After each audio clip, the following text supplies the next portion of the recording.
Halo, perkenalkan nama saya Muhammad Doni Afandi dari Mahasiswa Ujian Online.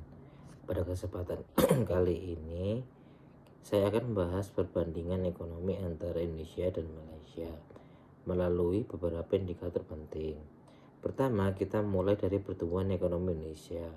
Mencatat pertumbuhan sebesar 4,92% lebih tinggi dibanding Malaysia yang berada di angka 4,4%.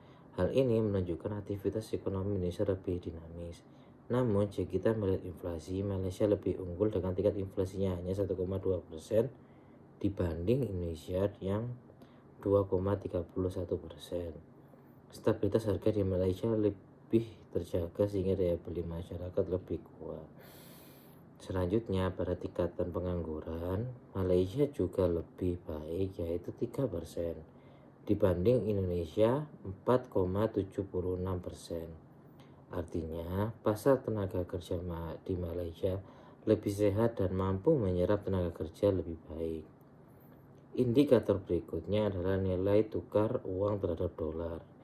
Ringgit Malaysia berada di kisaran 4,2 per dolar Amerika, sementara Indonesia rupiah di sekitar 16.000 per dolar Amerika. Dalam hal ini, ringgit lebih kuat menandakan stabilitas eksternal yang lebih baik.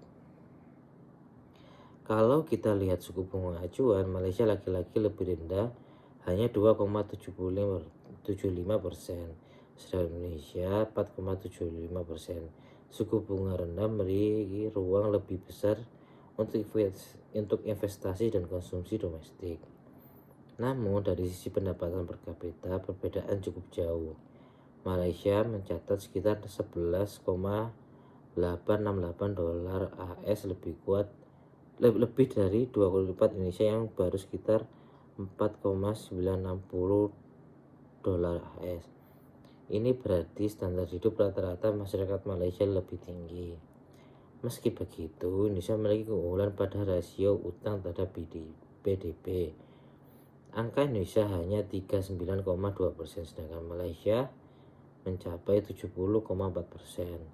Artinya, fiskal Indonesia relatif lebih kecil. Risiko fiskal Indonesia relatif lebih kecil.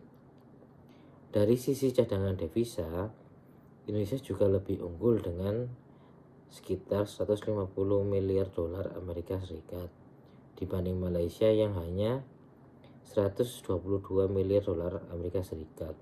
Hal ini membuat Indonesia lebih tahan menghadapi gejolak ekonomi global. Begitu juga cadangan emas Indonesia menyimpan sekitar 78,5 ton, sedangkan Malaysia hanya 38,8 ton.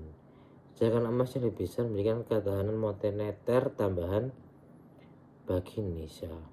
Jika kita rangkum, Indonesia unggul pada pertumbuhan ekonomi, rasio utang, cadangan devisa, dan cadangan emas.